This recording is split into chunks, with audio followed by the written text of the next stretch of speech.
Welcome to Spiritual Minefield. Today we're going to look at, can women be pastors? Stay tuned.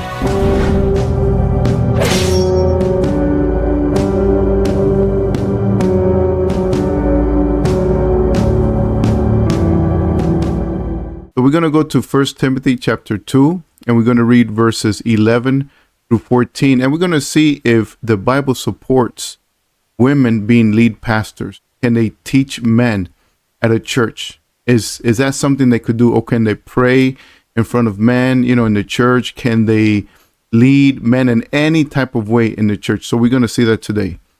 So we're going to hear, so 1 Timothy chapter 2, starting in verse 11. A woman must learn in quietness and full submissiveness. I do not permit a woman to teach or to exercise authority over a man.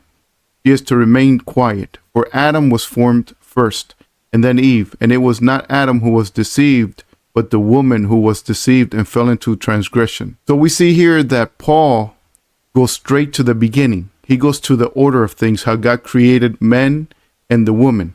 So Paul skips the culture. He goes straight to the beginning. So let's see exactly how they look like in the beginning.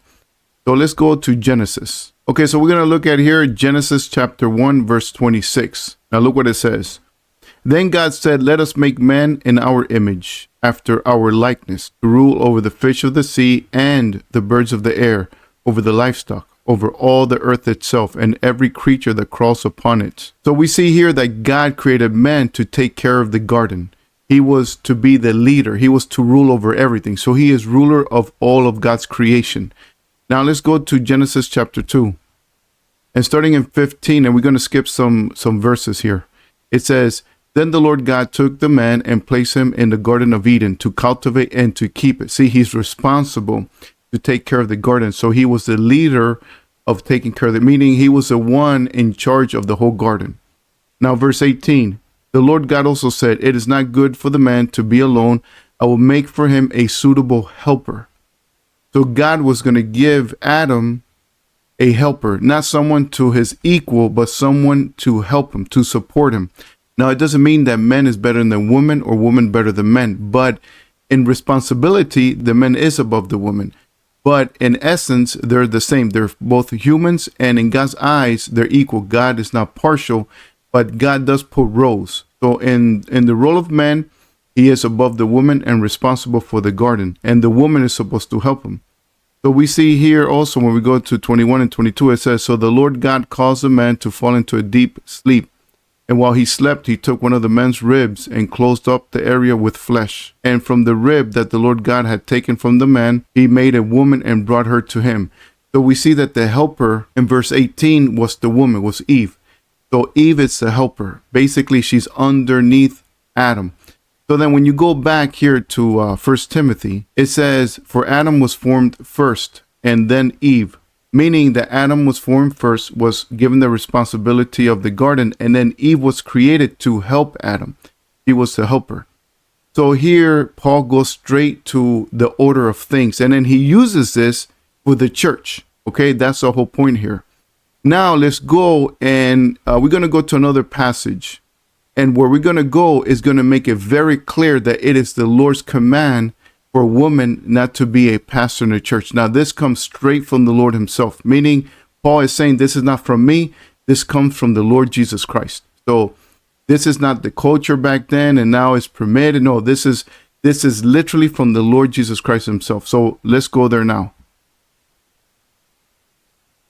So we're going to go here to 1 Corinthians chapter 14, and we're going to start in verse 34. Now look what it says here.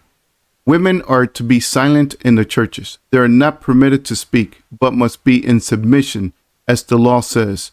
So here he's saying, look, from the word of God clearly says that the women cannot be leaders in the church. So he says, as the law says. So he's going back to the scriptures. Now, verse 35, if they wish to inquire about something, they are to ask their own husbands at home, for it is dishonorable for a woman to speak in the church. So even if the woman is not a pastor, but even if someone puts a woman in the head of the church to read the scriptures, to pray or something like that, it says it is dishonorable because she must be silent. As verse 34 says, it says they're not permitted to speak.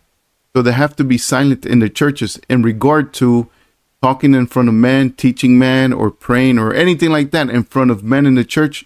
She must be quiet. Now, this is the scripture. This is not me. This is not my opinion. I'm reading to you what the scripture clearly says. And if you have a problem with this, it's not with me, but it's with the very words that I'm reading.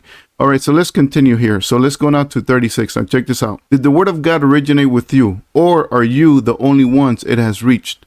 If anyone considers himself a prophet or a spiritual person, let him acknowledge that what I am writing you is the Lord's command. Did you catch that? So if you are a prophet or a spiritual person, meaning if you know the scriptures very well, and you know what God says in the scriptures, you will recognize that what Paul is saying is scriptural, meaning it comes directly from the Lord. And he says here, let him acknowledge that what I am writing you is the Lord's command. Basically, God is commanding through Paul, writing the letters here to the Corinthians church, that they cannot allow a woman to be a pastor, a lead person in the church, or even stand in front of the crowd with men in the church and start to pray or read or anything like that. It is not permitted. And it says here, it is the Lord's command. So this is coming straight from the Lord himself. And then it says here in verse 38, but if anyone ignores this, he himself will be ignored. Basically, if a church starts ignoring God's word, then the apostles will ignore that church and most likely say that that church is completely wayward. Basically, they have left the path of God's command, of righteousness, of sound doctrine, and are teaching things that are not according to the Lord's command. So if you are ignoring the Lord's command and are teaching something contrary to it, you are no longer in sound doctrine. You are teaching now false doctrine. So that's why they will be ignored, because if a Christian starts deviating from sound doctrine, what are you going to do? You're not going to hang with that Christian because he's now teaching false doctrine. You have to ignore that Christian and not hang with him and go your way and let him go his way, because you don't want to participate with someone who is spewing out false doctrine. So that's what it's saying here.